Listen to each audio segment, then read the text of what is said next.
who is the MD of Optimize, and he's going to be talking to you about responsive search ads and, just how to use it in our world of AI, especially right now. We're talking about how to pin. Please, welcome, guys.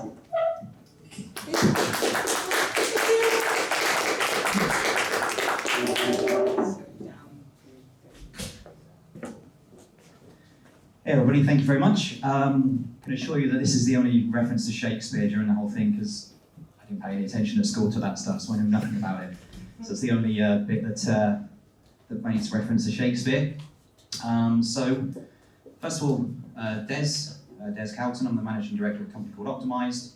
So we are very much PPC focused, paid search being the biggest thing that we do, paid social, paid video, things like that. But what I wanted to do today was just chat about something very practical, very of the moment, given some of the stuff that was in the Google Marketing Live thing yesterday, about how now we can have long conversations with something before we can write an ad headline. That sounds really interesting.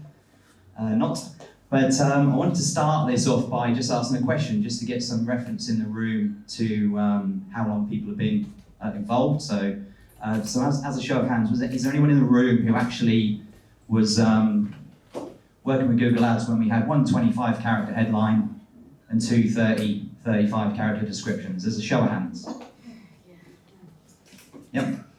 And then maybe people who joined when we had the second option, when all of a sudden we got loads of extra space, two 30-character headlines and an 80-character description. Show of hands, anyone who started during that time? Yep. And then really quickly that elevated to another headline and another ad description.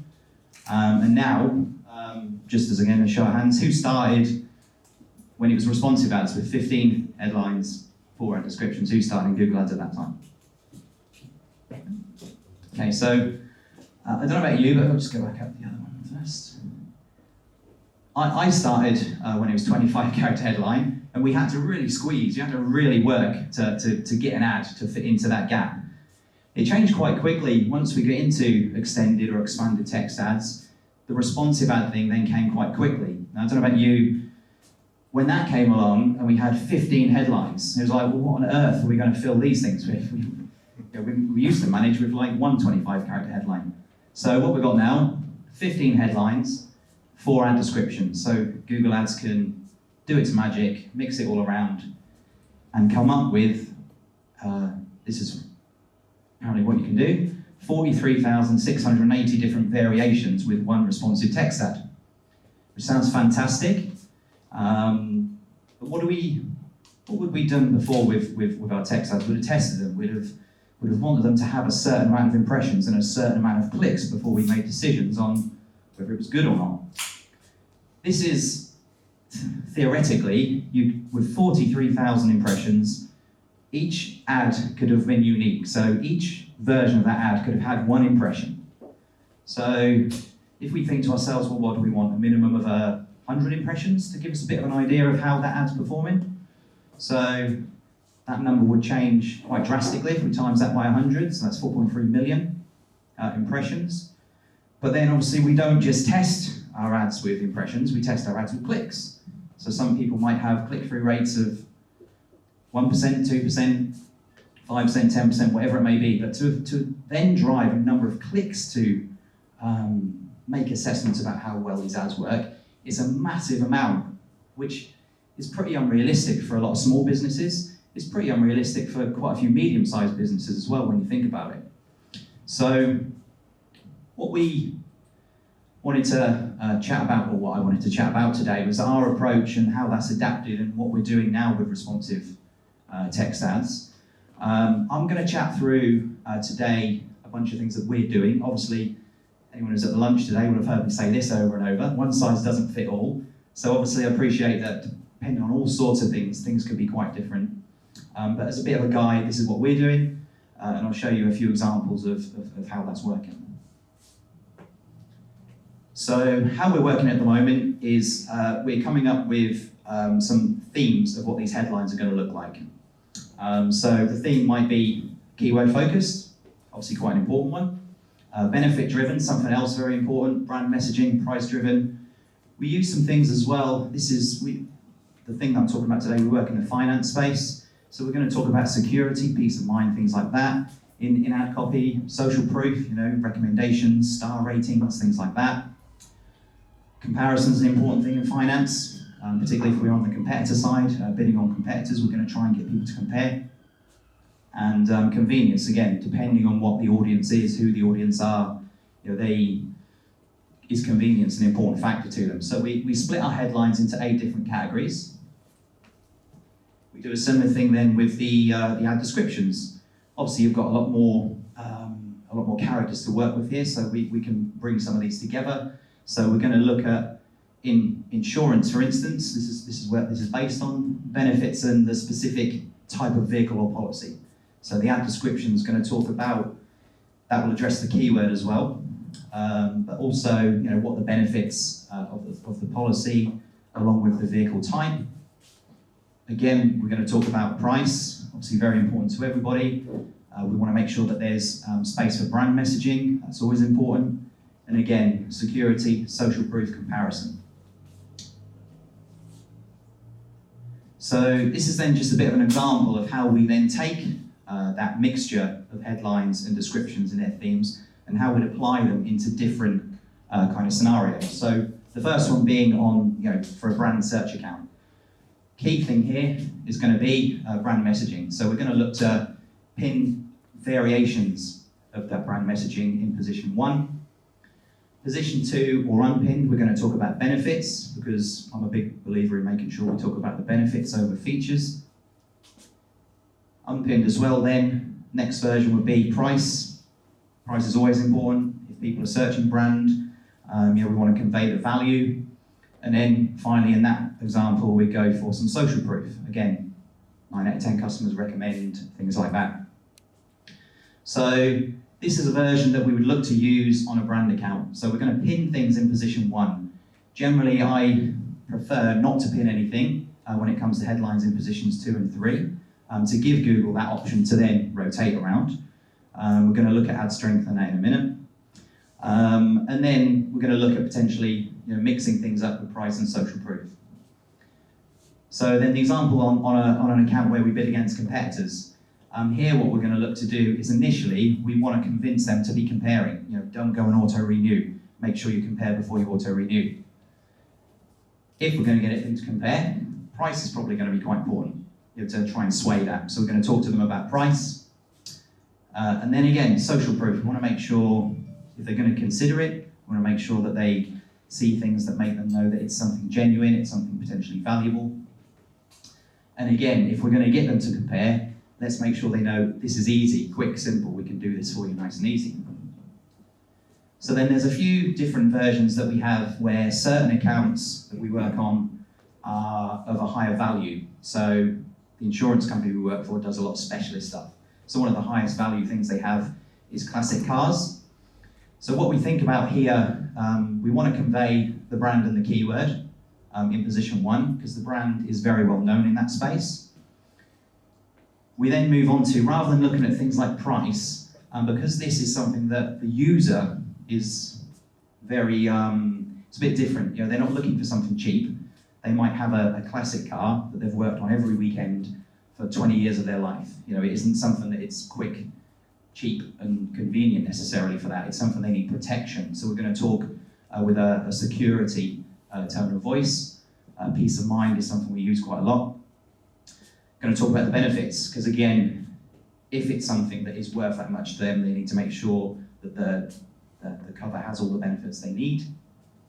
And then finally there, again, we're talking social proof. We want to make sure that everybody knows this is a good company to get your really cherished vehicle insured with. And then something that falls into slightly lower value would be learner drivers. So this is at the other end of the spectrum. These people, they're just starting to drive. Insurance is very expensive. So we're going to go for brand and keyword to start with, but then we're going to talk about price. We're going to talk about convenience. We're going to assume that young people want things quick, want things now, want things nice and easy. And we're also going to include benefits. So just a few examples of how we would put some of those different things into practice. The reason why we're going to include things like keywords and things like that is obviously Google talks to us about ad strength quite a lot now with responsive ads. So the example Google gives, that ad strength shows you how well an ad creative follows best practices for optimal performances, ranging from incomplete, poor, average, good to excellent. I've bolded this bit where they put a higher ad strength will maximise the performance of your ad, which seems like quite a bold claim. So when you also look on Google Ads, it talks about the ad strength rating of an ad doesn't increase its eligibility to serve. So if you have something that says it's poor, or have something that says it's great, it doesn't mean it won't serve. It's just how Google are telling you, in their opinion, that ad looks like it's going to perform. But I'm sure we've all seen some of the examples or some of the suggestions Google gives you for headlines and descriptions. A lot of the time they're not anything special at all. So I've got an example here where I took this out of our account with last 30 days, nothing was branded here. So these are ads that are running, and we can see the ad strength in the final column there, and they've been ordered by the number of conversions. We can see cost per conversion and conversion rates. The highest converting with volume, pretty good cost per conversion, very high conversion rate, has an average rating. The second best ad has a poor rating, but has the lowest CPA out of everything, and again, a very high number of conversions. And then we have two good ads as well underneath that show, again, some great performance, but just to kind of iterate how the ad strength from Google is not important when it comes to actual performance. What is important is a user seeing something that speaks to them, that resonates with them, that addresses their problem, answers their question, etc. So just wanted to give a real life example.